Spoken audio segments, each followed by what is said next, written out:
दोस्तों, पाकिस्तान का national animal है कश्मीरी मारखोर।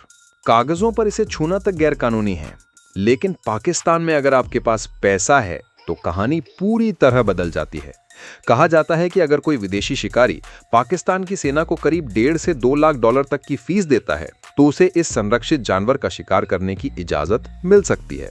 और बात सिर्फ परमिशन तक नहीं रुकती, शिकारी को सेना की गाड़ी, हथियार और सुरक्षा तक उपलब्ध कराई जाती है। यानी जिस जानवर को आम इंसान छू भी नहीं सकता, उसके शिकार के लिए पैसा दीजिए और पूरी व्यवस्था आपके साथ खड़ी हो जाती है। अब एक और बेहद दुर्लभ पक्षी की बात करते हैं, होबारा बस्टर्ड। ये एक एंडेंजर्ड स्पीशीज है, यानी ऐसी प्रजाति जो विलुप्त होने के बेहद करीब पहुंच चुकी है। पाकिस्तान में इसके शिकार पर प्रतिबंध है और इसे मारना कानूनी तौर पर अपराध माना जाता है। लेकिन आरोप यही है कि यहां भी पैसे के दम पर नियमों को किनारे कर दिया जाता है। और सबसे बड़ी बात, ये दोनों प्रजातियां पाकिस्तान अधिकृत कश्मीर यानी पीओके में पाई जाती हैं। अब जरा इस पूरे मामले को समझिए। आरोप है कि पीओके पाकिस्तान की सेना के लिए एक तरह का एटीएम बन चुका है। जब भी पैसा चाहिए, वहां के प्राकृतिक संसाधनों और जमीन का इस्तेमाल शुरू हो जाता है। सिर्फ जानवरों और प्राकृतिक संसाधनों की बात नहीं है। आरोप तो यहां तक लगाए जाते हैं कि पाकिस्तान के कई बड़े नेताओं और प्रभावशाली लोगों ने पीओके में आलीशान संपत्तियां बना रखी हैं। दूसरी तरफ स्थानीय लोगों के पास क्या बचा? अपनी जमीन, अपने संसाधन और अपनी आवाज। इन तीनों के लिए संघर्ष। और शायद इसी वजह से पीओके में गुस्सा अब खुलकर सड़कों पर दिखाई दे रहा है। पाकिस्तान की सत्ताधारी पार्टी पीएमएल-एन के दफ्तरों और नेताओं की संपत्तियों के खिलाफ प्रदर्शन होने की खबरें सामने आई हैं। कई जगहों पर लोग विरोध कर रहे हैं और नारे लगा रहे हैं। एक संदेश साफ सुनाई दे रहा है, सूखी रोटी खाएंगे लेकिन सिर नहीं झुकाएंगे। अब सवाल है कि लोग इतना गुस्से में क्यों हैं? क्योंकि आरोप है कि पाकिस्तान की सेना ने पीओके में जरूरी सामान की सप्लाई पर दबाव बनाया है। राशन, पेट्रोल और दूसरी जरूरी चीजों की कमी ने हालात को और गंभीर बना दिया है। लेकिन यहां एक दिलचस्प चीज देखने को मिल रही है। दबाव बढ़ने के बावजूद लोग पीछे हटने को तैयार नहीं हैं। उनका संदेश है कि भूखे रह लेंगे, मुश्किलें झेल लेंगे, लेकिन इस बार अपनी मांगों से पीछे नहीं हटेंगे।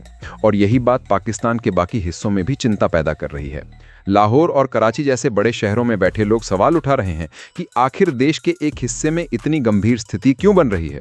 लोगों को जरूरी सामान के लिए संघर्ष करना पड़ रहा है, विरोध प्रदर्शन हो रहे हैं और दूसरी तरफ देश के बड़े नेता विदेशों में महत्वपूर्ण समझौते कर रहे हैं। यही वजह है कि पाकिस्तान की सेना के खिलाफ असंतोष अब सिर्फ पीओके या बलूचिस्तान तक सीमित नहीं दिखाई दे रहा। अलग अलग इलाकों में अलग अलग कारणों से लोगों में नाराजगी बढ़ती जा रही है। और अगर ये असंतोष लगातार बढ़ता रहा तो पाकिस्तान की सेना के लिए इसे नियंत्रित करना भी आसान नहीं हो। अब आते हैं भारत के नजरिए पर।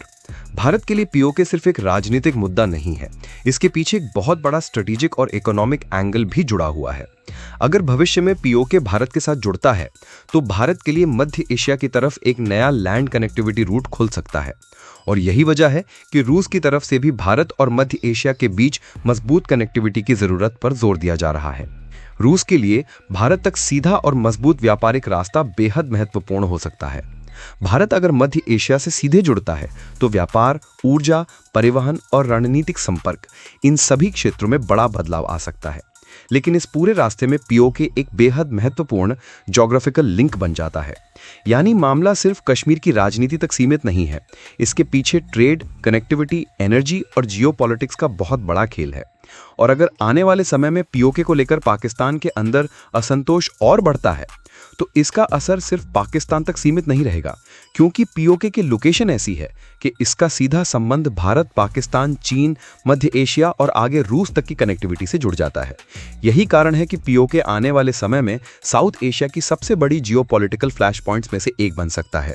अब देखना यही होगा कि पाकिस्तान इस बढ़ते असंतोष को कितनी देर तक संभाल पाता है और पीओके में चल रही हलचल आखिर किस दिशा में जाती है। क्योंकि अगर ये मामला आगे बढ़ता है तो इसका असर सिर्फ पाकिस्तान पर नहीं पड़ेगा, भारत से लेकर मध्य एशिया और रूस तक पूरे क्षेत्र का स्ट्रेटेजिक मैप बदल सकता है। आपको क्या लगता है?